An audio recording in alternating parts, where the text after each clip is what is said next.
გამარჯობა, ეთერშია ქრონიკა 11-ზე, მე კეთი ქაშაკაშვილი ვარ, გამოშვებაში ნახავთ. ფარული შეხვედრები საფრანგეთის საელჩოში, რა იყო სერგი კაპანაძის საელჩოში ყოფნის მიზეზი და როგორია პოლიტიკური შეფასებები. პარლამენტმა კანონთან კონფლიქტში მყოფ არასრულწლოვანთა რეაბილიტაციის და მხარდაჭერის შესახებ კანონპროექტის განხილვა დაიწყო.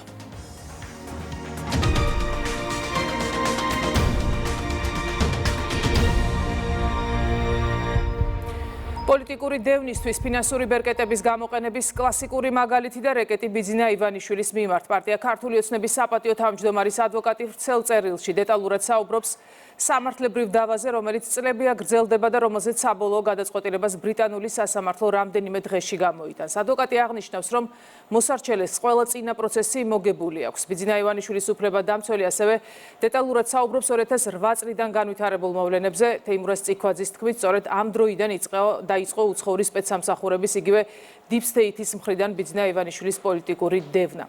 თემაზე კეთდება პოლიტიკური შეფასებები, რომელსაც ნინო არღლიანი გაგვაცნობს. სოფლიოს მმართველები ებრძვიან ყველას, ვისაც ვერ იმორჩილებენ შესაბამისად აქ რომ ბიძინა ივანიშვილს მთავარი როლი აქვს, ეს გასაკვირი არ არის მმართველი პარტიისთვის, რადგან ქართული ოცნება ამბობს, რომ წლებია ივანიშვილმა უარი თქვა სპეცსამსახურების საქმის კეთებაზე და ის პირველ რიგში წინა პლანზე ქვეყნის ეროვნულ ინტერესებს აყენებს. მმართველი პარტია ამბობს, რომ სწორედ ამ პოლიტიკით და ეროვნული ინტერესებით გაგრძელდება ქვეყნის მართვა, რადგან სწორედ ეს არის ქართველი ხალხის სურვილიც. ქართული ოცნების წევრების განცხადებით დღეს მათ თქვეს ისიც, რომ სავარაუდოდ ბიძინა ივანიშვილი ლონდონის სასამართლოსაც მოიგებს, თუმცა მმართველი პარტია არ ელოდება, რომ ამის შემდეგ მას საკუთარი აქტივების მართვის შესაძლებლობას მისცემენ ბიძინა ივანიშვილს, რადგან მათი თქმით სწორედ ასე მუშაობს Deep State, ვისაც ვერ მართავს, ის მას პოლიტიკურად აშანტაჟებს და ეს პროცესი მიმდინარეობს ახლა ივანიშვილის წინააღმდეგ. დღეს ქართული ოცნების წარმომადგენლებმა თქვეს ისიც, რომ სოფლიოს მასშტაბით Deep State კანონზე მაღლა დგას. არაფორმალური მმართველები, რომელიც მართავენ სოფლიოს სხვადასხვა ქვეყნებს, თავარი შანტაჟის მიზანი იყო ქვეყნის ინტერესების დათმობა. მან დაიკავა პრინციპული პოზიცია, როდესაც საქმე ეხება ქვეყნის ინტერესებს, ამ ქვეყნის მომავალს, რა თქმა უნდა, აქ რაიმე სხვა საკითხზე საუბარი ზედმეტია. შესაბამისად, ამ პრინციპული პოზიციით ვაგრძელებთ დღევანდელ ჩვენს პოლიტიკას, ვდგავთ ისეთ ნაბიჯებს, სადაც პირველ რიგში საქართველოს და ქართველი ხალხის ინტერესებია გათვალისწინებული. აღმოსავლური შანტაჟი გრძელდება, მე მგონი დღეს ყველა კარგად ხედავს, არავის კითხვის ნიშანი არ უჩნდება იმასთან დაკავშირებით, იმიტომ რომ ყველა სასამართლო პროცესი, სხვა დავები რაც იყო, ყველა ინსტანციაში მოგებულია, მაგრამ თანხის დაბრუნება არ მოხდა. ალბათ, დიდი ალბათობით, იგივე დამოკიდებულება იქნება აღნიშნულ პროცესთან დაკავშირებით, ასრულებენ არაფორმალური მმართველების დავალებას. მიუხედავად მოგებული საქმეებისა, რომ საბანკო სისტემის რეპუტაციასაც კი არაფრად დაგიდებენ, ოღონდაც ის მიზნები შეასრულონ, რაც ამ არაფორმალური გავლენებით მოქმედ ძალებს ესაჭიროებათ და რაზედაც ბიძინა ივანიშვილმა თანხმობა თავის დროზე არ გამოხატა. არ გადადგა ისეთი ნაბიჯები, რომელიც საკუთარი სამშობლოს პრაქტიკულად საკუთარი ქვეყნის წინააღმდეგ მიმართულ ნაბიჯებში გადაიზრდებოდა და სწორედ ამიტომ საკუთარი ქვეყნის ერთგულებისთვის, სუვერენიტეტის დაცვისთვის, ნამდვილად ქართული საქმის კეთებისთვის იცდილობენ მის დაჟას და ცდილობენ მას შეუწყვიტონ ის რესურსი, რომელიც ყველა ნორმიდან გამომდინარე, ყველა გადაწყვეტილებიდან გამომდინარე, რაც დღეს მიღებული აქვს სოფლიოს სხვადასხვა სასამართლოებს, რა თქმა უნდა, ეკუთვნის ბატონ ბიძინა ივანიშვილს და მის ოჯახს. რა თქმა უნდა, ეს ყველაფერი თავიდან ბოლომდე უკავშირდება მის პოლიტიკას, რომელიც მან აირჩია საქართველოს ინტერესების სასარგებლოდ. ამასაც ხომ ადრე შეფარვით საუბრობდნენ, მაგრამ ეხლა აშკარად ამბობენ, რომ თუ საქართველო არ დაადგება უკრაინის გზას, მაშინ ის ვერ იქნება მხარდაჭერილი ევრობიუროკრატიის მხრიდან და უკრაინის გზა რა არის? ეს არის ომის გზა სამწუხაროდ, LGBT აღლუმების ეკონომიკური ჩამოქცევის და ამაზე თქვა უარი ბიძინა ივანიშვილმა და ამიტომაც არის, რომ ადრე ფარულად, ეხლა უკვე საჯაროდ ებრძვიან. ბიძინა ივანიშვილს საკუთარ აქტივებთან დაკავშირებით ბერმუდაზე და სინგაპურში ორი ინსტანციის სასამართლო უკვე მოგებული აქვს. საბოლოო გადაწყვეტილებას ლონდონის სასამართლო კი 24 ნოემბერს გამოაქვეყნებს. ბიძინა ივანიშვილის ადვოკატის წერილში ვკითხულობთ, რომ როგორიც არ უნდა იყოს სასამართლოს გადაწყვეტილება, ივანიშვილი და მისი ოჯახი აგრძელებს ქვეყნისთვის ერთის მხრივ მშვიდობისა და ეკონომიკური სტაბილურობის შენარჩუნებისთვის ბრძოლას და მეორეს მხრივ საქველმოქმედო საქმიანობას. ნინო არღულიანი საუბრობდა პირდაპირ ეთერში. ფარულის შეხვედრების საფრანგეთის საელჩოში ქრონიკის კამერამ გადაიღო კადრები, სადაც ჩანს როგორ ტოვებს სერგი კაპანაძე დიპლომატიურ წარმომადგენლობას. რა იყო მისი საელჩოში ყოფნის მიზეზი, ამ კითხვაზე მხარეები არ გვპასუხობენ. ნინი გოგიშვილი გვერდდება პირდაპირ ეთერში. ვიქნები ღია და არ ჩავერავი ქვეყნის შიდა პოლიტიკურ საქმიანობაში. ეს არის საფრანგეთის ელჩის სიტყვები, რომელიც დღეს დედაქალაქის მერმა გაიხსენა. კახაკალაძის განმარტებით ის ელჩს გასულ კვირების განმავლობაში რამდენიმე კვირის წინ შეხვდა და სწორედ ეს პოზიცია დააფიქსირა. ამ პოზიციის ფონზე კი ფარული შეხვედრები, მათ შორის როგორც მის პირად საცხოვრებელ სახლში თუ საელჩოში არასამთავრობო ორგანიზაციის წარმომადგენლებთან გარკვეული სახის ეჭვებს ბადებს. ამ ეჭვებთან ერთად იბადება კითხვებიც და სწორედ პასუხების მოლოდინშია მართველი გუნდის წარმომადგენლები. საფრანგეთის საელჩოსგან ეს კითხვები განსაკუთრებით იმ ფონზე იბადება, როდესაც ვიცით, რომ სერგი კაპანაძე უკვე წლებია პოლიტიკიდან არასამთავრობო ორგანიზაციაში გადაბარგდა, მაინც პოლიტიკურად აქტიურია და იმ არასამთავრობო ორგანიზაციების გვერდზე დგას, რომლებიც მხილებულები არიან აქციების ორგანიზებასა თუ დაფინანსებაში. იგივე პოზიცია აქვს საპარლამენტო ოპოზიციის წარმომადგენლებს, ისინიც საელჩოსაგან განმარტებების მოლოდინში არიან და იხსენებენ იმ მარტაკოსის იმ განცხადებასაც, სადაც მან ღიად თქვა, რომ ეძებენ გზებს თუ როგორ დააფინანსონ ქვეყნის კანონმდებლობის გვერდისავლით არასამთავრობო ორგანიზაციის წარმომადგენლები. შესაბამისად, ფარული გახშირებული შეხვედრები არასამთავრობო ორგანიზაციის წარმომადგენლებთან ებმის თუ არა მარტაკოსის ამ პოზიციას. ეს არის საინტერესო საპარლამენტო ოპოზიციისთვის, ამიტომ ისინი ახლა ელოდებიან ელჩისგან განმარტებებს. მე მქონდა რამდენიმე კვირის წინ შეხვედრა და მან პირდაპირ ისაუბრა, რომ მე ვიქნები ღია არანაირი ეს პოლიტიკური საკითხები, ქვეყნში და პოლიტიკურ საქმეებში ჩარევა არ იქნება ჩემი მხრიდან, თუმცა აგერ გამოიკვეთა, რომ ის ფარულად ხდება ძალადობრივი ჯგუფების წარმომადგენელი. ძალიან ცუდია.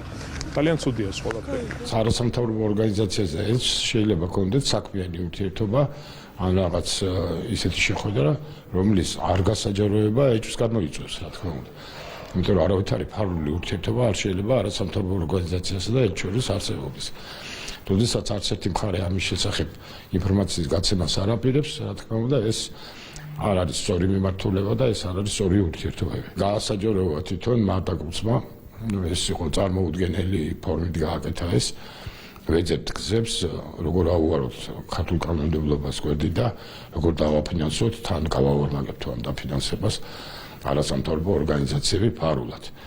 ამ ფონზე მით უმეტეს ასეთი ტიპის შეხვედრები უნდა იყოს საჯარო და გაცხადებული. მანამდე საფრანგეთის ელჩი ბინაში შეხვდა არასამთავრობო ორგანიზაციის წარმომადგენლებს, რა თავისთავად გარკვეულ კითხვებს აჩვენეს. მნიშვნელოვანია ახლა, რომ კონსპირაციული შეხვედრებიდან საელჩოებში დაიწყო შეხვედრები, თუმცა რა თქმა უნდა, ახაც მნიშვნელოვანია ვიცოდეთ, რა არის ამ შეხვედრების მიზანი, რა არის ამოცანა. თქვენ იცით, რომ სამწუხაროდ ქალბატონმა მარტაკოსომას დაადასტურა, რომ მიმდინარეობს გზების ძიება, როგორ დაფინანსდეს სამოქალაქო სექტორი და ირიბა რადიკალური ოპოზიციური პოლიტიკური პარტიები იმ კანონმდებლობიდან გამომდინარე, რომელიც ჩვენ მივიღეთ და იცით, რომ გამჭვირვალობის კანონი აღმოჩნდა, რომ ყველაზე მეტად აღიზიანებთ ევროკავშირის ბიუროკრატიას. თუ ამ გზებზე იყო საუბარი, ბუნებრივია ეს პრობლემაა, კანონმდებლობის დარღვევაა და რა თქმა უნდა, საფრანგეთის ელჩიც მიუხედავად იმისა, რომ ის ახალი ჩამოსულია საქართველოს, შეიძლება გაცნობით შეხვედრებს მართავდეს და სხვა არაფერი, მაინც მოუწოდებ დაიცვას ვენის კონვენცია.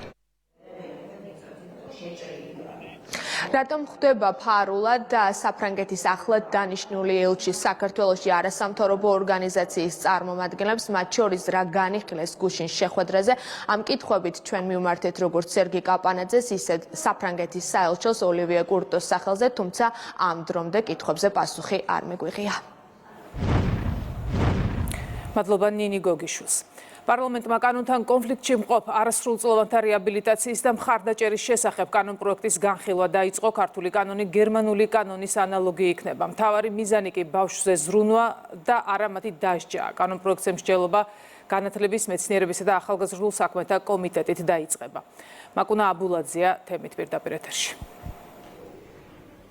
ერთი მხრივ ბავშვთა უფლებების დაცვა, მათი საუკეთესო ინტერესების გათვალისწინება და მეორე მხრივ იმ მძიმე დანაშაულების პრევენცია, რომლებშიც სამწუხაროდ მოზარდები მიზანმიმართულად არიან ჩართულები. შესაბამისად, როდესაც კანონპროექტის ავტორებმა ამ დოკუმენტზე მუშაობა დაიწყეს, მათთვის მთავარი მოტივი იყო სწორედ ის, რომ სრულად ყოფილიყო გათვალისწინებული მოზარდების ინტერესები. სასამართლოს გადაწყვეტილება დასჭირდება დანაშაულის ჩადენის შემთხვევაში იმას, რომ ბავშვი მისამართებული იქნას არასრულწლოვანთა რეაბილიტაციისა და მხარდაჭერის სახლში, თუმცა ეს ფორმატს უკიდურეს შემთხვევაში იქნება გამოყენებული მას შემდეგ, რაც სხვა პროგრამები ეფექტიანი არ იქნება. მულტიფუნქციური მიდგომა და მექანიზმი, რომელიც იმოქმედებს, სწორედ ამას მოიაზრებს, რომ პროცესში ჩართული იქნება, რა თქმა უნდა, მშობლებთან ერთად ფსიქოლოგები, იურისტები, სოციმუშაკები და ექიმები, რაც თავისთავად იმას ნიშნავს, რომ მთავარი მიზანი იყოს დაცული, რაც გულისხმობს კიდევ ერთხელ, რომ მოზარდების ინტერესები მაქსიმალურად იქნას გათვალისწინებული. დღეს ჩვენმა რესპონდენტებმა არაერთხელ თქვეს, რომ არ უყურებენ ისინი ამ ადამიანებს, როგორც დამნაშავეებს და სახელმწიფოს ვალდებულებაა სწორედ პასუხისმგებლობის აღება ზრუნვის და რეაბილიტაციის მეთოდით. საერთაშორისო პრაქტიკა იქნა გამოყენებული დოკუმენტზე მუშაობისას და სწორედ ამ პრაქტიკამ აჩვენა, რომ ამ პრობლემასთან საბრძოლოდ ერთადერთი გზა არის სწორედ ამ მოზარდებზე ზრუნვა. არა დასჯის ნაცვლად ზრუნვა, ეს არის მთავარი სულისკვეთება იმ დოკუმენტის, რომელიც მომზადდა და რომელის განხილვასაც ახლა პარლამენტი იწყებს. მიზანი არის ძალიან მარტივი და სამართლიანი, ეს არის, რომ ის მოზარდები, რომლებიც დღეს არიან კონფლიქტში კანონთან, მას შემდეგ, რაც გახდებიან 18 წლისანი, იყვნენ ორიენტირებული განათლებაზე, ჯანსაღი ცხოვრების წესზე და არა კრიმინალურ საქმიანობაზე. ეს არის გამოწვევა, რომელიც დღეს დგას ნამდვილად ჩვენი ქვეყნის წინაშე და შესაბამისად ამ ინიციატივით სახელმწიფო ესეთ მოზარდებს უყურებს როგორც განათლების ბენეფიციარებს და არა როგორც დამნაშავეებს. დაკავება და რეაბილიტაციური ზრუნვა არის ორი სხვადასხვა ცნება და აი ამით манипуლირება არასწორია ის, რაც დღეს სოციალურ ქსელში ხდება. დღეს 10-დან 14 წლამდე არასრულწლოვნები სამწუხაროდ ხდებიან კრიმინალური სამყაროს მსხვერპლი და მათი ხელით ხდება იმ დანაშაულების ჩადენა, რომელზეც დღესდღეობით საქართველოში არ არსებობს პასუხისგება. ეს ძალიან მნიშვნელოვანი არის, რომ ამას მულტიდისციპლინურად მიუდგებიან როგორც ფსიქოლოგები, ასევე მნიშვნელოვანი იქნება, რომ ამ ცენტრში, რომელსაც კანონი ითვალისწინებს, იქნება ხელმისაწვდომობა პირველ რიგში განათლებაზე. ეს ცენტრი არ არის ციხე, ეს არის რეაბილიტაციური დაწესებულება, სადაც ბავშვის ინტერესი იქნება მთლიანად უზრუნველყოფილი.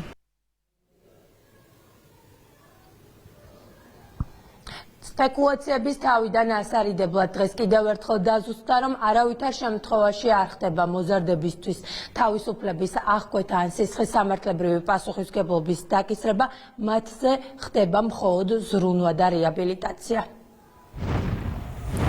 ეს მაკუნა აბულაძე იყო. დღესვე იწყება იმ ინიციატივის განხილვა, რომელიც მიზნად ისახავს ყოფილი სამხრეთ ოსეთის ადმინისტრაციის გაუქმებას. საკითხზე იურიდიულ საკითხთა კომიტეტი იმსჯელებს, რა არის ამ გადაწყვეტილების მთავარი არგუმენტები, რასაც ხდებენ პოლიტიკოსები, ამას ანა ბერძენიშვილი გვეტყვის. არავითარი სამხრეთ ოსეთი ქართულ პოლიტიკურ და სამართლებრივ სივრცეში არ არსებობს. ასეთი პასუხი აქვს სახელისუფლებო გუნდს ნაციონალური მოძრაობის მიერ მიღებულ 2006 წელს მოღალატეობრივ განცხადებაზე.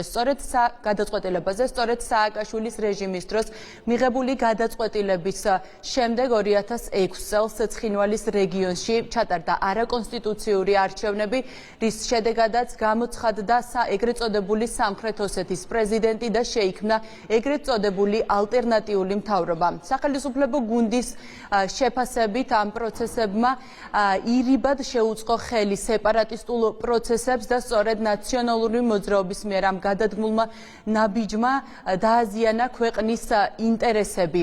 ამ ყველაფრის გაგრძელება კი ის იყო, რომ 2007 წელს შეიქმნა ტერიტორიული ერთეულის ადმინისტრაცია, რის გაუქმებასაც დღეს ქართული ოცნება გეგმავს.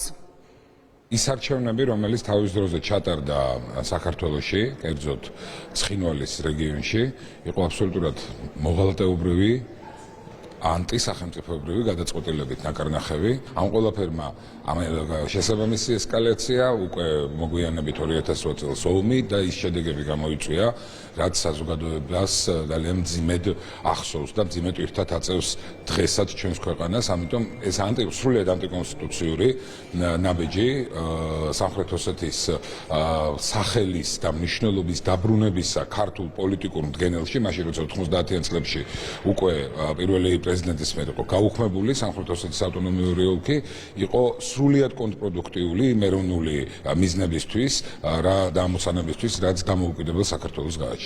მათ გადადგეს მოღალატეობრივი ნაბიჯი 2000, 2006, 2007 წლებში. ჯერ ჩაატარეს სეპარატისტული არჩევნები პარალელური პრეზიდენტისა, შემდგომ შექმნეს ეს ადმინისტრაცია, შემოსაზღვრეს ტერიტორია, რითაც გაუხსნეს ხელფეხი ოკუპანტებს, რომ ამ შემოსაზღვრულ ტერიტორიაზე განეხორციელებათ დამატებითი საოკუპაციო ჯარების შემოყვანა და ამის სრული ოკუპაცია. ასე რომ ის იყო ლოგიკური, რომ ამ არაკონსტიტუციური კონსტიტუციის საწინააღმდეგო მოღალატეობრივი ნაბიჯის შედეგს გავაუქმებით და ეს ხდება ახლა.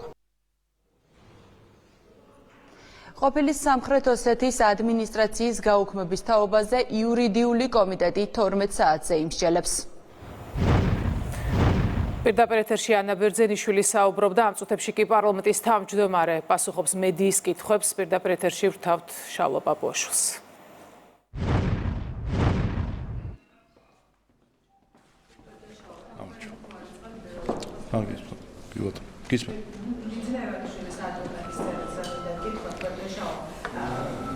დამცველი საუბრობს პოლიტიკურ და ფინანსურ შანტაჟზე ივანიშვილისა და მისი ოჯახის წინააღმდეგ და ამბობს, რომ ამ ყველაფრის მიზანი არის ის, რომ ვერაფერ ვერ შეძლეს მისი მართვა სპეცსამსახურებმა.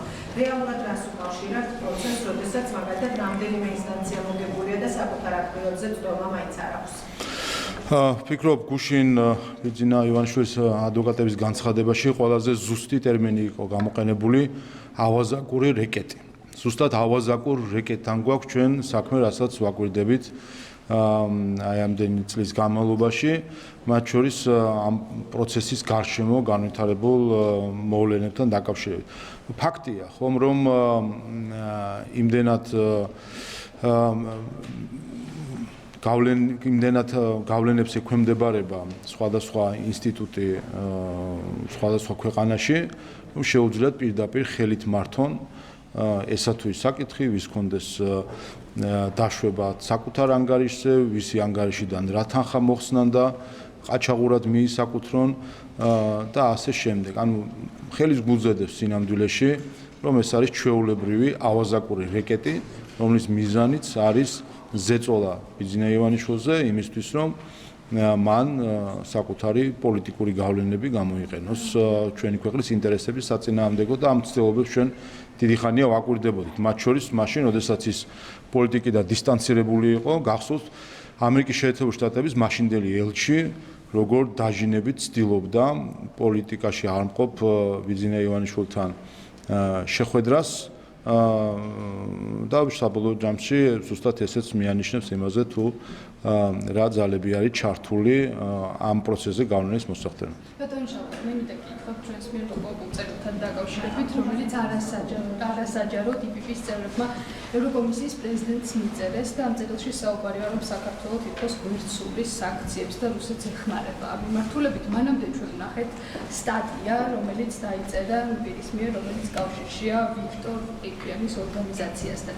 აი ამ ფაქტორს თქვენ როგორ უყურებთ, რა შეიძლება იყოს მასთან კავშირში მყოფი პირის ინტერესი და ზოგადად პირველი, ყველა მიცის, რომ რა თქმა უნდა ტყუილი არის და ეს დადასტურდა არაერთხელ იმ ისტერიის ფონზე, რომელიც უკრაინის ომის დაწყების დღიდანვე დაიწყო საქართველოს წინააღმდეგ, მოუწია თვითონ ეღიარებინა შემდეგ ევროკავშირს, რომ არანაირი ფაქტი, ერთი ფაქტიც ვერ ნახეს, რომ საქართველოს ტერიტორია გამოყენებული იყო სანქციების გვერდისავლისთვის. არადა კიდევ ერთხელ როგორც მოსაზღვრე ქვეყანას და სახელმწიფოს, რა თქმა უნდა, არსებობს იმის რისკი, რომ ვიღაცამ შეეცადოს კონტრაბანდულად საქმიანობა. მაგრამ აი იმდენად აწყობილი არის კონტროლის სისტემა, რომ ერთი ფაქტიც კი ვერ გამოვლინდა. ანუ ეს არის ტყუილი. მეორე, რატომ უნდა სურს IPP-ის ამგვარი ტყუილის გავრცელება საქართველოსთან დაკავშირებით? ესეც მე მგონი ცხადი არის, რომ იმისთვის, რომ საკუთარი პოლიტიკური დღისწესრიგი თავს მოახვიონ ქვეყანას, მოიყვანონ საკუთარი მარიონეტული ნაციონალური მოძრაობა ხელისუფლებაში. შესაბამისად, როდესაც უცხო პოლიტიკური ორგანიზაცია ცდილობს საქართველოს წინააღმდეგ ინსტრუმენტების გამოყენებას, რათა აქ პოლიტიკური ხელისუფლება შეცვალოს, ეს არის საქართველოს წინააღმდეგ მტრული საქმიანობა. IPP-ის როცა საუბრობთ, ფაქტია, რომ და ახლახან კიდევაც ნაციონალური მოძრაობის ხელმძღვანელობა იმყოფებოდა საზღვარგარეთ, სადაც მათთანაც ჰქონდათ შეხვედრები და დიდი ალბათობით მათი მონაწილეობით არის ამგვარი წერილი და მიმართვა შედგენილი.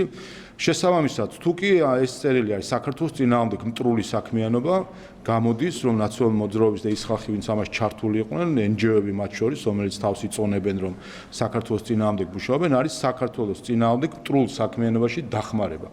ასე რომ სხვათა შორის ასეთი მუხლები წაყენებული აქვს რამდენიმე პოლიტიკოს რადიკალური ოპოზიციიდან, რაც კიდევ ერთხელ ადასტურებს. აი ესეთი ფაქტებიც ხომ თავად აჩვენებენ საზოგადოებას, რომ მტრულ საქმიანობაში, საქართველოს წინააღმდეგ მტრულ საქმიანობაში ეხმარებიან უცხო ძალებს. ასე რომ კიდევ ერთხელ შევაფასოთ, ამგვარი დეზინფორმაციის და ცრუ ნარატივების შემცველი წერილი არის მტრული საქმიანობა საქართველოს წინააღმდეგ, ხოლო ის პასპორტით ქართველები, NGO-ები და პოლიტიკოსები, რომელიც ამას ჩართული არიან, საქართველოს წინააღმდეგ მტრულ საქმიანობაში ეხმარებიან.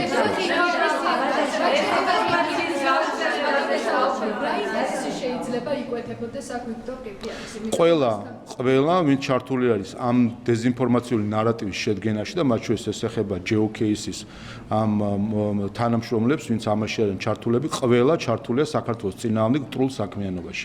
აი ეს არის ფაქტი და ამას უნდა გაუსწროს ყველა თვალე და მათ შორის ბატონი ყიფიანის მონაწილეობით, როდესაც ასეთი დეზინფორმაციულ ნარატივს ქმნი ხელოვნურად, ავრცელებ ხელოვნურად და აძლევს საბაბს უცხო ძალებს, რომ შენი დეზინფორმაციული ნარატივის დაყდნობით საქართველოს წინააღმდეგ თუნდაც წერილები წეროს და ასე თქვა ცუდი პრესა შეუქმნას საქართველოს, ეს არის საქართველოს წინააღმდეგ მტრული საქმიანობა თავისი პოლიტიკური დატვირთვით.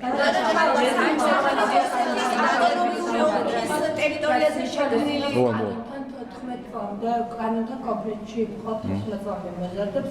აი რა გახდა ის მთავარი განგაშის სიგნალი, რატომაც დადგა დღის წესრიგში, რომ მართლაც ეს პრობლემა აქტუალურია და სამართლებრივი მექანიზმი სჭირდება და ადეკვატური პასუხი და ერთის მხრივ გაიმიჯნა, რომ არა დასჭა, არამედ აი რომ გიქცეთ. უბრალოდ ყოვლისა, რა თქმა უნდა, ყველა სახელმწიფო კანონმდებლობა რეაგირებს იმ გამოწვევებზე, რომელიც წარმოიშობა ხოლმე და ფაქტია, საზოგადოებაც ამას აკვირდება, რომ სამწუხაროდ მომრავლდა შემთხვევები, როდესაც 14 წლამდე ასაკის მოზარდები ჩართული არიან ისეთ ქმედებებში, რომელიც დანაშაულის ნიშნებს შეიცავს. ერთი, მეორე, ფაქტია, რომ სავარაუდოდ ეს არის ზრდასრული ადამიანებისგან წაქეზებით და რა თქმა უნდა ეს მეორე განზომილება, რომელზეც ასევე მუშაობენ სამართალდამცავი ორგანოები, რომ ასეთი ორგანიზება და წაქეზება არ ხდებოდეს, მაგრამ გამოწვევა სახეზე არის. არიან არასრულწლოვნები, რომელსაც რამდენიმე ათეული ამგვარი დანაშაული ჩადენილი აქვს და გამომდინარე იქიდან რომ სისხლის სამართლების პასუხისმგებლობა არ დგება 14 წლის ასაკამდე შესაბამისად დაუსჯელად ხდება ერთის მხრივ მოქალაქეების თუ სხვადასხვა ბიზნესის წინააღმდეგ მიმართული ესეთი ქმედებები. ეს ერთი, ეს არის ფაქტი. მეორე, რა უნდა გაკეთდეს იმისთვის, რომ ასეთი რამ არ ხდებოდეს ჩვენ საზოგადოებაში და დაცული იყოს ჩვენი საზოგადოება, მათ შორის არასრულწლოვანების მხრიდან ჩადენილი დანაშაულით. აქ ჩვენ წავედით იმ გზაზე, რომ ავირჩიეთ ყველაზე გამოცდილი ვერსია, გერმანული ვერსია მიდგომისა, რომელიც გულისხმობს, რომ 14 წლის ასაკამდე მოზარდებს რაც შეეხებათ, მათი არა დასჯა, არა სისხლის სამართლების დევნა უნდა მოხდეს, არამედ უნდა მოხდეს მათი ქცევის გამოსწორება და ზრუნველობის პროგრამების მეშვეობით მათი დაბრუნება სოციალურად გამართულ ქმედებაში და კალაპოტში. სწორედ ამას ისახავს მიზნად ეს რეფორმა, რომ უპირველეს ყოვლისა ჩვენ ვიზრუნოთ არასრულწლოვანებზე და გამომდინარე იქიდან, რომ რახან ეს 14 წლამდე ასაკის კონკრეტული მოზარდები ჩადიან ამგვარ ქმედებებს დანაშაულებს, სახეზე არის რომ სავარაუდოდ ოჯახური გარემო, სოციალური გარემო, რაშიც ისინი იმყოფებიან, ვერ უზრუნველყოფს პრევენციას მათი მხრიდან დანაშაულების ჩადენისა. სახელმწიფო მათ რა თქმა უნდა არ უყურებს და არ შეხედავს როგორც სისხლის სამართლის დანაშაულებს და ეს დასჯაზე კიდევ ერთხელ არავითარ შემთხვევაში დასჯაზე არ უნდა ვიფიქროთ, მაგრამ უნდა ვიფიქროთ, რომ სახელმწიფომ აიღოს თავის თავზე მზრუნველობა, მათი სოციალური გარემო ამ მზრუნველობას ვერ იჩენს და ვერ აკორექტირებს, ასე ვთქვათ, მათ ქცევას, სახელმწიფომ მულტიფუნქციური მიდგომით, ჩართული არიან როგორც სოციალური მუშაკები, ისე ფსიქოლოგები და სხვა შესაბამისი პროფილის წარმომადგენლები იზრუნებენ იმაზე, რომ მოხდეს მათი ქცევის გამოსწორება ერთის მხრივ და მეორეს მხრივ, რა თქმა უნდა, საზოგადოების უსაფრთხოების უზრუნველყოფა.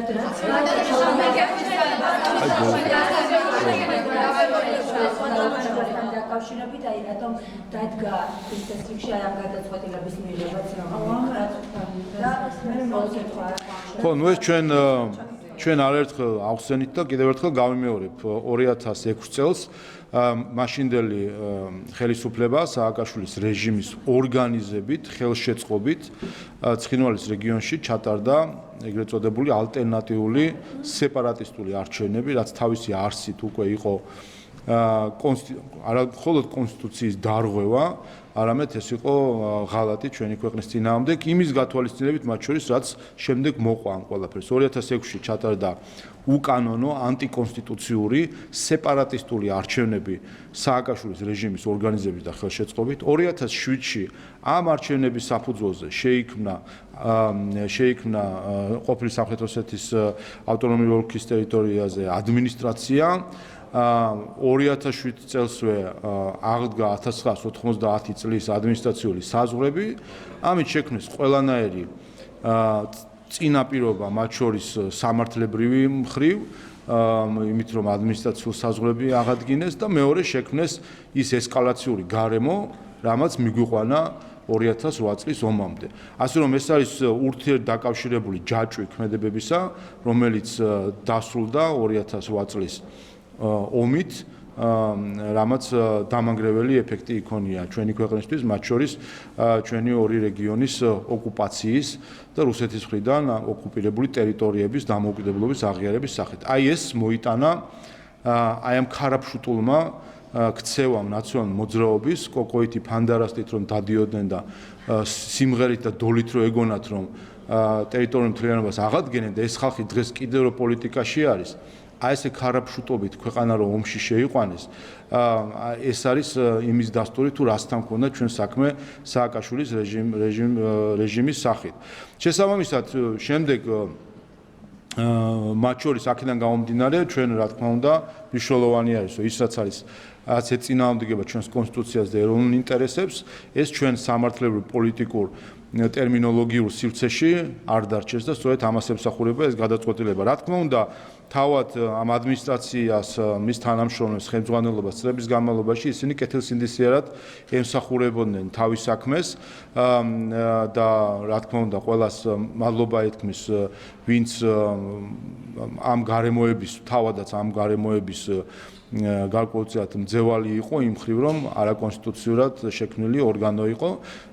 რა თქმა უნდა, მათ თანამშრომლებს მადლობა ეთქვით იმ საქმისთვის, რაც მათ გასწიეს ამ წლების განმავლობაში, თუმცა თავად ეს ორგანო, რომელიც სრულად არის ანტიკონსტიტუციური, თავად ეს მიდგომა, რომელმაც თავის დროზე მიგვიყვანა 2008 წლის ომამდე, რა თქმა უნდა, ითხოვს გადაწყვეტილებას და შესაბამისად საკანონმდებლო ქმედებას.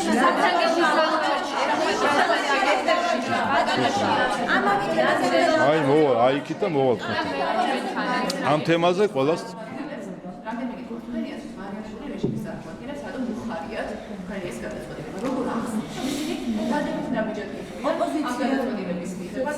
მათი სასიხარულო გამოდგა თქვენის გადაწყვეტილება და ეს როგორ არის გამოსაყარი საქართველოს ეროვნულ ინტერესებთან, რომ მარიონეტებს მოსწოდეთ ის, რაც თქვენი მტკიცებით არის ამ ინტერესების შესაბამისი. და ასევე, თუ ეს პრობლემა იყოს, არიყავით 15 წლის განმავლობაში.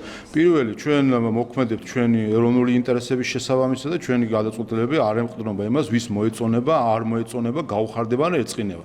მე მგონი ეს დადასტურდა ბოლო წლების განმავლობაში განსაკუთრებით ჩვენ არ უყურებთ საერთოდ ვინ როგორ უყურებს ჩვენს გადაწყვეტილებებს. ჩვენ უყურებთ ქართველი ხალხი როგორ აღიქვამს ამ გადაწყვეტილებებს და ეს ქართველი ხალხის ინტერესშია და ქართველი ხალხის რეაქციასაც ხედავთ. ეს ერთი. მეორე მე კიდე ერთხელ მე ჩვენთვის არ არის გამსაზღვრელი ჩვენთვის ხო რა გინდა თქვა თუ ქართველი ხალხი მარიონეტული რეჟიმი არის ქართველ ხალხს თუ მოსწონს იმიტომ ქართველ ხალხს თუ მოსწონს როგორ აკავშირებთ იმიტომ რომ ეს არის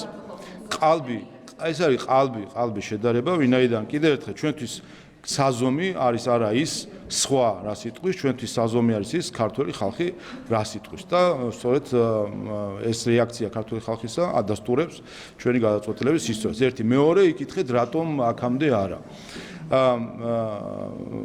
ჩვენ ყველა გადაწყვეტილებას რა თქმა უნდა თავისი მომზადება სჭირდება მათ შორის გამომდინარე იქიდან რომ არ მოხდეს ასე ვთქვათ თავდასხმა ეროვნული ინტერესების შესაბამის გადაწყვეტილებაზე თქვენ ალბათ დააკვირდით და ამასაც ვთქვათ დააკვირდეთ მე ვთქვი კიდევაც რომ თავის დროზე 2006 წლებში ეს ხელის გულზე დევსვების გადაწყვეტილება იყო გარედან ნაკარნახევი და ეს იყო სხვა გარე ძალების გეოპოლიტიკურ თამაშში საქართველოს შესაძლებ პაიკად ჩართვა.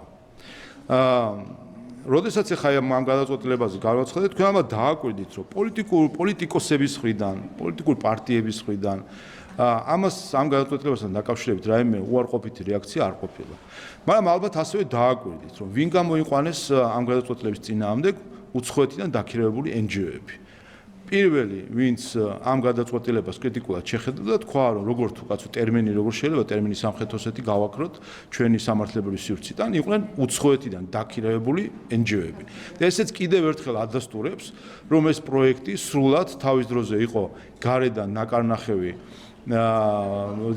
ნაკარნახევი პროექტი საქართველოს დიდ გეოპოლიტიკურ თამაში მსხვერპლად შესაწირად და პაიკად გამოსაყენებლად და ზუსტად ეს რომ დღეს არც ერთმა პოლიტიკურმა პარტიამ, პოლიტიკურმა ძალამ ამ გადაწყვეტილებასთან დაკავშირებით რაიმე უარყოფითი არ თქვა და გამოიყვანეს უცხოეთიდან დაქირავებული რამდენიმე NGO,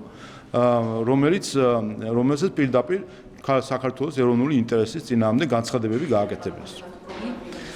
აი ესეც არის რომ ყველა ასეთ გადაწყვეტილებას მომზადება სჭირდება, ყურადღება სჭირდება, თავარი არსი არის რომ სწორი და არასწორი უნდა გავარჩიოთ ერთმანეთისგან. არასწორია, როდესაც ქვეყნის ტერიტორიულ მოწყობას კონსტიტუციის მიღმა ხელისუფლების გადაწყვეტილებით გაკეთდა თავის დროზე და ამავე დროს გაკეთდა ისე, რომ ფაქტობრივად სეპარატიზმის ირიბი აღიარება გამოვიდა, მოხდა მაშინ ხელისუფლების მხრიდან ერთი და მეორე ესკალაცია, რომელიც ომამდე მიგვიყვანს. აქეთ და მოვა. ფედერაციული ერთეული რომ იქნება ცხინვალის რეგიონად იქნება მოხსენიებული ამიერიდან ეს ტერიტორია და ოპოზიციის ბრალდებებზეც უნდა გითხოთ ოპოზიცია ამბობს რომ თქვენი ნეიტრალიტეტის გამოცხადებისთვის და ამ ტერიტორიების რუსეთისთვის გადაცემისთვის ემზადებით და მოღალატეობრივ ქრონიკის დასასრულს უწოდებს ნაციონალური მოძრაობა მაგალითად ამ ნაბიჯს გარკვეულწილად ოპოზიცია ხო უპირველეს ყოვლისა ესეც არის რა თქმა უნდა ერთ-ერთი ფაქტორი მაშინ როდესაც ჩვენ არა მხოლოდ სახელმწიფო და ხელისუფლება მოქალაქეებიც ხომ როდესაც სხვადასხვა უცხოელი არ ვიცი ან ორგანიზაცია იქნება თუ კერძო პირი იქნება თუ ჟურნალისტი იქნება სამხრეთ ოსეთის ტერმინს იყენებს ყველას ეს ცუდად ხვდება ყურშიც და გულშიც და ვერ ვიღებთ ხო ამას ვერ ვიღებთ მიუღებელია ჩვენთვის და ვცდილობთ ზუსტად ამას ვაკეთებს მათ შორის არაღიარების პოლიტიკის ნაწილიც ეს არის რომ ტერმინი სამხრეთ ოსეთი არავინ არ გამოიყენებს ამის საპირწონედ როდესაც ჩვენს სამართლებრივ სიმცირეში ასეთი ტერმინი ირიბად არის დამკვიდრებული რა თქმა უნდა ეს არის მიუღებელი სწორი არის ცხინვალის რეგიონი და კიდე ერთი ხაზი რომ უნდა გაესვას არაკონსტიტუციური ორგანო იყო ის, თუმცა ამოვიდოს 2006 წელს ცხინვალის რეგიონში ჩატარდა მუნიციპალური არჩევნები, სადაც 4 მუნიციპალიტეტი არის არჩეული და ისინი რა თქმა უნდა ინარჩუნებენ საკუთარ სტატუსს და რა თქმა უნდა ზუსტად ეს 4 მუნიციპალიტეტი ახალგორი, ქურთა და ასე შემდეგ 4 მუნიციპალიტეტი არის არჩეული ხელისუფლება ცხინვალში და არის საქართველოს კონსტიტუციური კონსტიტუციური ჩარჩოს გაგრძელება ცხინვალში. ამიტომ ეს არის მნიშვნელოვანი, რომ ერთადერთი ლეგიტიმური ხელისუფლება ცხინვალის რეგიონში არის ეს 4 მუნიციპალიტეტი ერთის მხრივ და მეორეს მხრივ რა თქმა უნდა მნიშვნელოვანი არის რომ სახელმწიფოს აქვს ამავე დროს პირდაპირი მმართველობა ცხინვალში.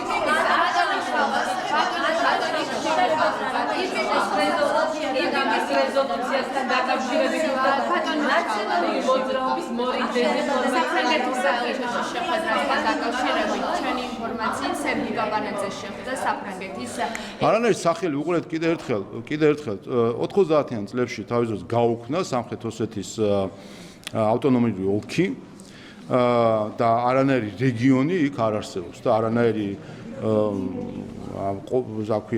ადმინისტრაცია ასე ვთქვათ არ არსებობს ეს შეუძლია დააწესოს მხოლოდ კონსტიტუციამ და კონსტიტუციაში წერია ზუსტად ამიტომაც წერია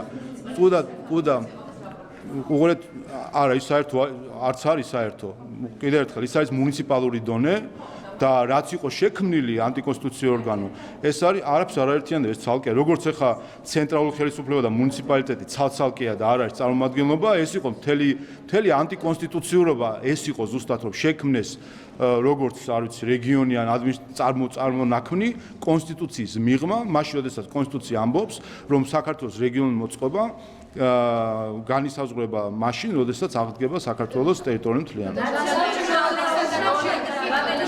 ნაციონალური მოძრაობის კონტექსტთან დაკავშირებით მინდა და შემდეგ მაშინ რომელიც ამ ცვლილებებს განიხილავს თქვენი ოპონენტები ამ ცვლილებებს განსაკუთრებით იმიგრანტების ჩართულობის ნაწილს საპარლამენტო არჩევნებში აფასებენ რომ თითქოს მათი საარჩევნო ხმა იკარგება აი ამ პროცესში ეს თქვენთვის არის სპეკულაცია რა პირველ რიგში და რეალურად რა არის ამ ცვლილებების პირველი ჩვენ თქვით მიზეზები და ერთ მიზეზს გავამახვილებთ თქვენს ყურადღებას როცა საუბრობთ რომ საზღვარგარეთ ყოფი ჩვენი მოქალაქეები იმყოფებიან უცხო იურისდიქციაში სადაც საქართველოს სახელმწიფო მათ ვერ იცავს მათ შორის ვერ იცავს მათ ან შეზღუდული აქვს დაცვის შესაძლებლობა მათ შორის საარჩევნო უფლების მხრივ და ჩვენ თქვით კიდევაც რომ ნახეთ რომ ერთი რომ სულ უფრო მეტად და მეტად იმატებს სოფლიოში სხვა ქვეყნების არჩევნებში ჩარევის ფაქტები, ამაზე საუბრობენ ამერიკის შეერთებულ შტატებშიც, ევროკავშირის სხვა ქვეყანაში, რომ ერევიან მათ არჩევნებში. და ამაზე რა თქვა ეს რა თქმა უნდა უპირველეს ყოვლისა ჩვენ ვნახეთ 2022 წელს, როდესაც ჩვენ არჩევნებში უხეშად პირდაპირ ევროკავშირის წარმომადგენლები, ევროკავშირის ქვეყნების წარმომადგენლები ჩაერიან იმისთვის, რომ დაედოთ მათთვის სასურველი საარჩევნო შედეგი. არაფერს არ მოერიდნენ პირდაპირ მათ შორის ევროკავშირის ელჩი ჩაერთო ქართული ოცნების წინააღმდეგ კამპანიაში, აგერ აქ მიტინგებს მართავდნენ მინისტრები უცხო ქვეყნების, ჩვენ ახლა როგორ ვანდოთ მათ, რომ მათ ქვეყანაში ჩვენს მოქალაქეებზე არ ექნება ზეწოლა, გავლენა იმისთვის, რომ მათთვის სასურველი საარჩევნო შედეგი დადოს. და ასწორია ამის ფაქტები არის. მე გუშინაც თქვი, ბატონი მიხაილ როთი, რომელიც გახდათ გერმანიის ბუნდესტაგის საგარეო საქმეთა კომიტეტის თავმჯდომარე, გერმანიის ხელისუფლების წარმომადგენელი 2004 წლის 24 წლის არჩევნების წინ პირადად გერმანიაში, ბერლინში ჩაწერა ეს ვიდეო, ბერლინში ჩართული იყო ამომრჩევლების მობილიზება ზეწოლით.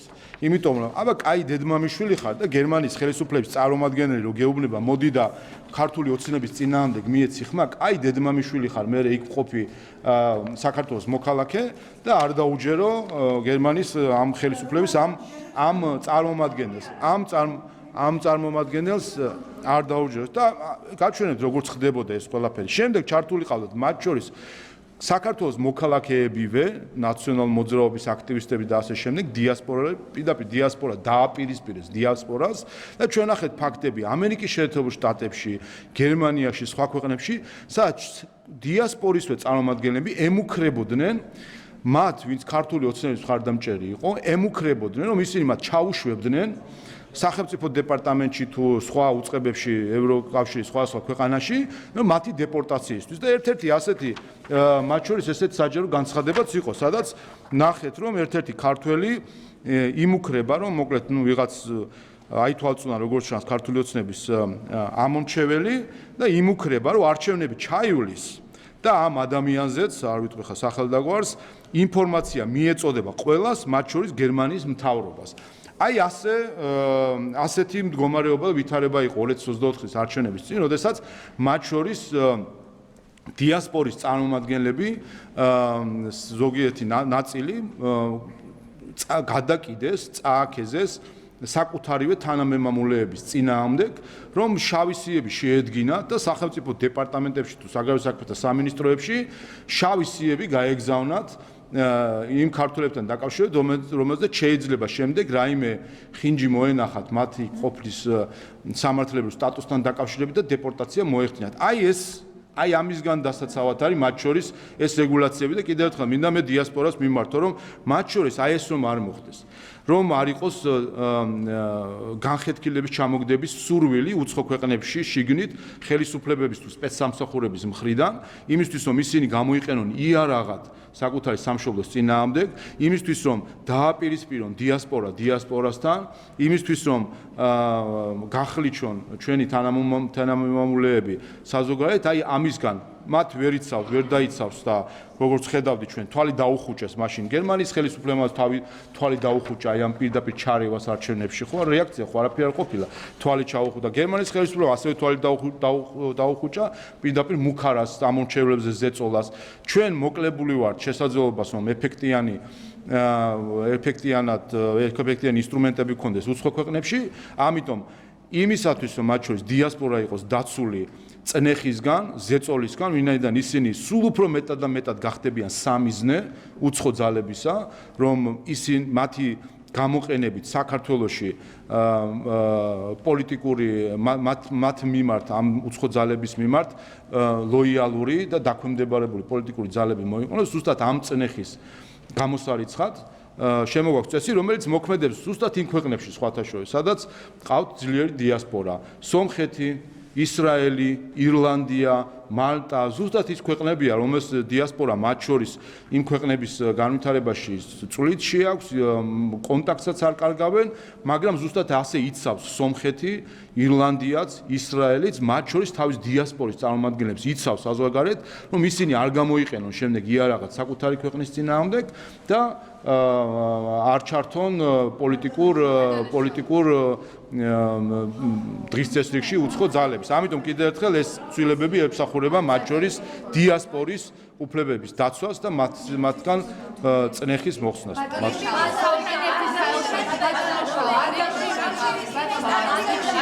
აი თქვენ ამ თემაზე ამბობთ, ანუ მიხალ როთის შეგვიძლია ეს მეტად ვიქნებ, იმიტომ რომ მიხალ როთმა თუ ახლა რაც გაქვთ ამოპრინტერებული ვიდეოს ავრცელებს თუ მოწოდება საქართველოში მეც შეიძლება ეს მოვისმინო და შეიძლება ჩემზეც გქონდეს მას გავლენა. ეს ერთის მხრივ მაინტერესებს რატომ არის კიდე ერთხელ გეტყვით. ასევე მაინტერესებს აბა კარგი ბიჭი ხარ და არ დაუჯერო რაღაცა სამყარო რომ არ დავუჯერო ვინმა მოწევს ახლა მიხალ დროც გერმანიაში მე დავუჯერებ თუ არა დაჯერებაში პირველი რომ და მისი სასურველი ერთი რომ მონაწილეობის მიღება არჩევნებში მეორე მისი სასურველი არჩევანის გაკეთება არ გაკეთების საკითხი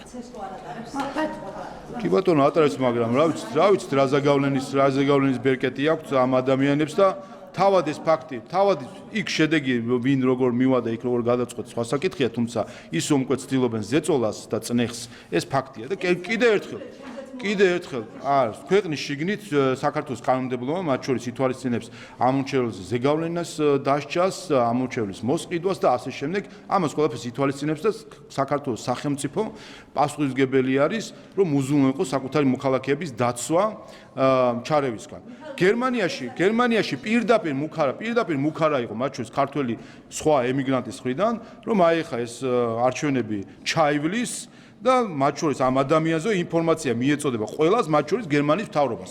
რაიმე გერმანიის ხელისუფლებამ რამე გააკეთა, რომ ეს ადამიანი გამოევლინა და ეთქვათ, რომ ეს პირდაპირ მუქარა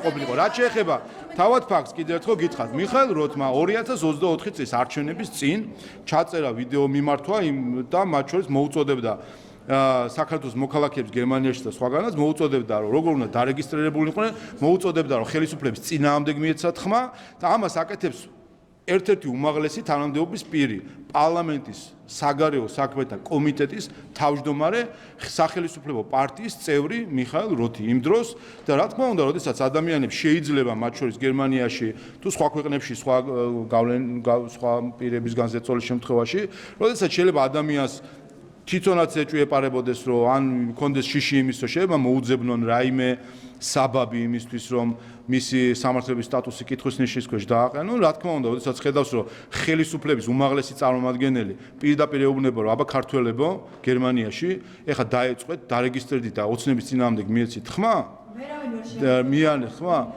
უყურეთ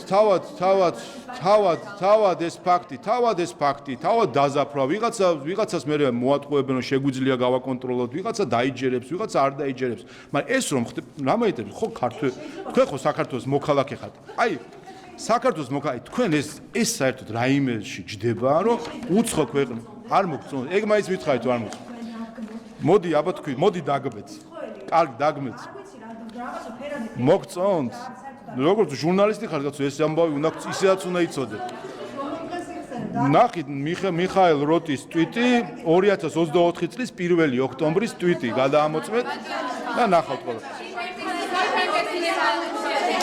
მოგლეთ დავგვეთ ორივე დავგვეთ მიხაილ როტი რაც უკვე კარგია მოგლეთ თუ კი მართალიას ყველაფერი თქვენ გბობთ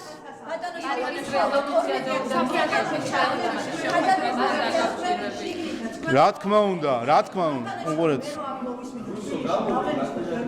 არა იმიტომ თქვენ არ გეშინიათ რომ დეპორტაციას მოახდენენ გერმანიისგან თქვენ და იმიტომ თუ ხართ გერმანიაში თუ ცხოვრობთ გერმანიაში საქართველოს მოქალაქე და გაქვთ შიში რომ შეიძლება თქვენს წინააღმდეგ სამართლებრივი ბერკეტები გამოიყენონ და საბაბი მოგიძებნონ და სტატუსი კითხვის ნიშნის ქვეშ დაგიყენონ და ამას როცა ამბობს იმ ქვეყნის ხელისუფლების წარმომადგენელი რომ აბა მიდი ახლა და მიეცი ხმა ქართული ოცნების წინააღმდეგ და ამის შიში გერმანიაში არა უყურეთ ცესკო ატარებს ამას საარჩევნო უბანში რომელიც იხსნებოდა საელჩოებში მაგრამ უბნამდე რაც ხდებოდა იმაზე ზეგავლენა ქართულ სახელმწიფოს არ აქვს მოგეთ გავაგმეთ მიხაილ როთი პირდაპირ ეთერში ვუსმენთ პარლამენტის თავმჯდომარეს შალვა პაპუაშვილს გეკა გელაძის მოწვევით თბილისის აზერბაიჯანის რესპუბლიკის შინაგან საქმეთა მინისტრი ოფიციალური ვიზიტით დელეგაციასთან ერთად ეწვია ვიზიტის ფარგლებში ორი ქვეყნის შინაგან საქმეთა მინისტრები გაფართოებულ ფორმატში გამართავენ შეხვედრას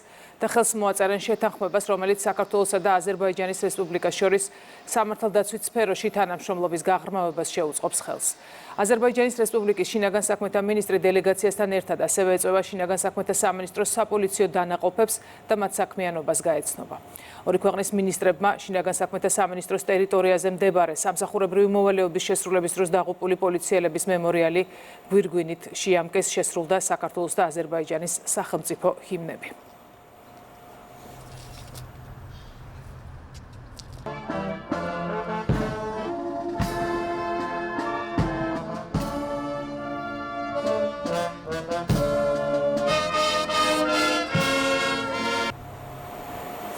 დევნილთა ეკომიგრანტთა და საარსებო წყაროებით უზრუნველყოფის სააგენტო იძულებით გადაადგილებული 300 ოჯახისთვის სახლს შეისყიდის. ამ ოჯახების სია სააგენტოს ვებგვერდზე გამოქვეყნდა. დევნილ ოჯახებს 6 თვიანი ვადა ეძლევათ, რათა სახლები საქართველოს ნებისმიერ რეგიონში თავადვე შეარჩიონ. საცხოვრებლის შესყიდვისთვის გამოყოფილი თანხა ოჯახის სულადობის გათვალისწინებით განისაზღვრება.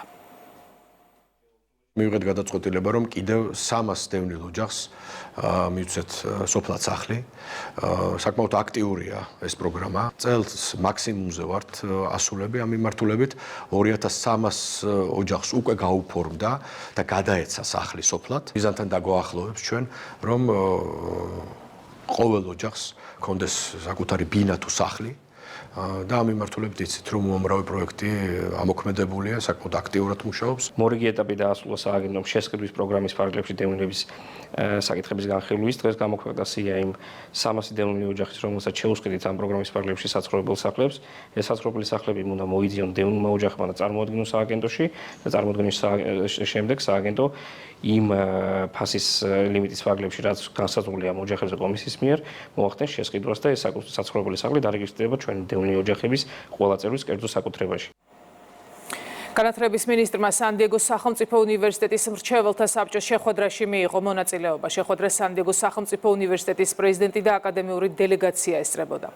გივი მიქანაძემ შეხვედრის მონაწილეებს უმაღლესი განათლების რეფორმა გააცნო. მისი თქმით, რეფორმა უმაღლესი განათლების ხარისხის ამაღლებას ემსახურება. მინისტრმა ასევე ისაუბრა სამინისტროსა და სან-დიეგოს სახელმწიფო უნივერსიტეტს შორის თანამშრომლობის გაფართოების მნიშვნელობაზე.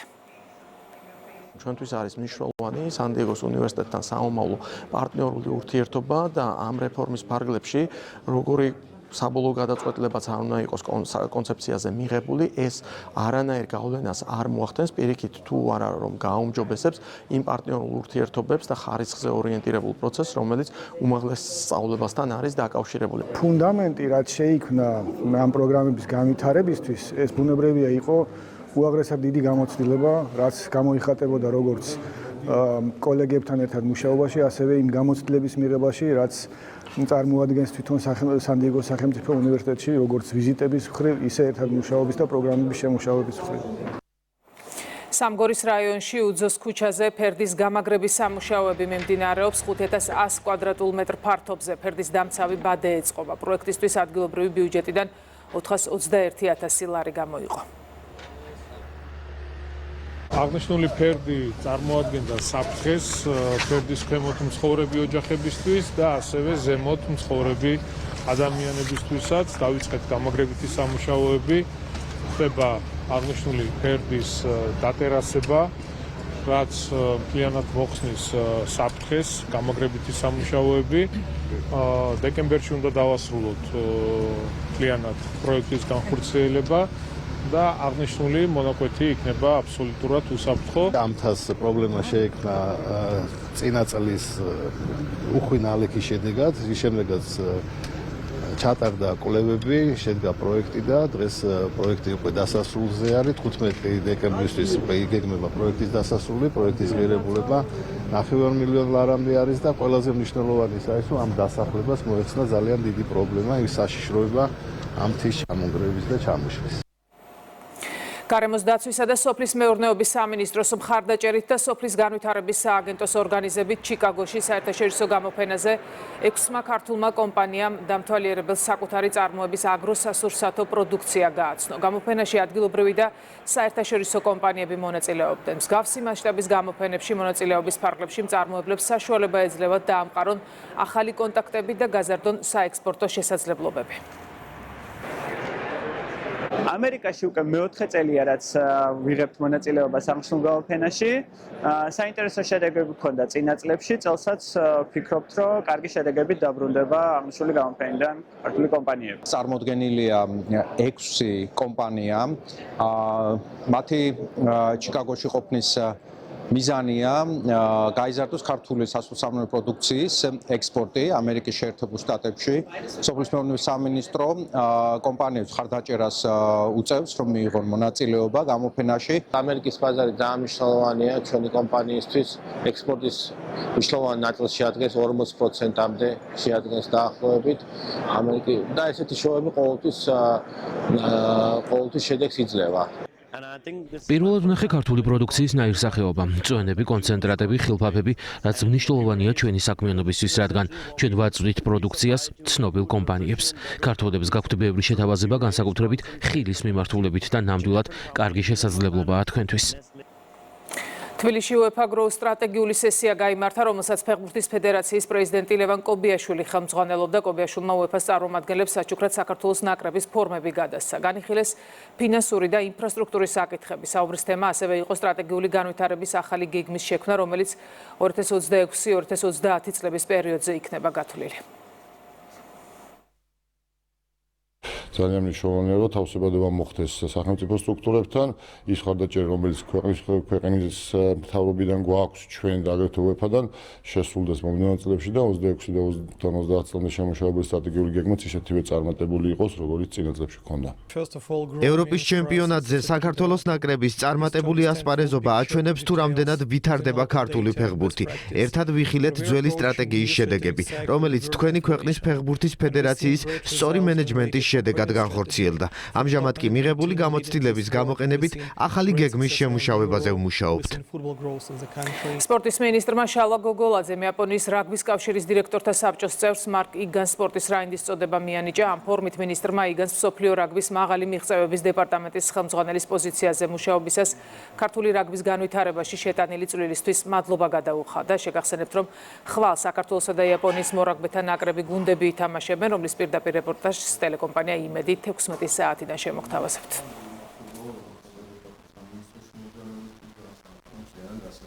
მარკ იგანი არის ადამიანი, რომელსაც უდიდესი როლი აქვს ქართული რაგბის განვითარებაში შეტანილი. შესაბამისად, ქართულ რაგბში შეტანილი წვლილისათვის მე დღეს მას გადავეცი საქართველოს სპორტის რაინდის წოდება. მინისტრთან განვიხილეთ სახელმწიფოს მიერ სარაგბო ინფრასტრუქტურაში განხორციელებული ინვესტიციები, ქართული გუნდების პროგრესი საერთაშორისო ტურნირებზე და ის გამოწვევები, რომლის წინაშეც საქართველოს ნაკრები დგას. ახლა საჭიროა შავმა ლომმა და ბორჯღალოსნებმა, რაც შეიძლება მაღალი დონის ტურნირებში იასპარეზონ, რაც მათ კიდევ უფრო განვითარებაში დაეხმარება. მას უდიდესი ღვაწლი აქვს იმაში, რომ საქართველოს რაგბმა მიაღწია იმ სიმაღლეებს, რომელსაც მიაღწია, ამიტომ ძალიან დიდი სიხარული, ძალიან დიდი პატივისცემით შევხვდით მას, ის ძალიან დიდი მეგობარია ქართული რაგბის. ქრონიკა 11-ზე დასრულებულია, ეთერში დავბრუნდებით 14 საათზე. დროებით.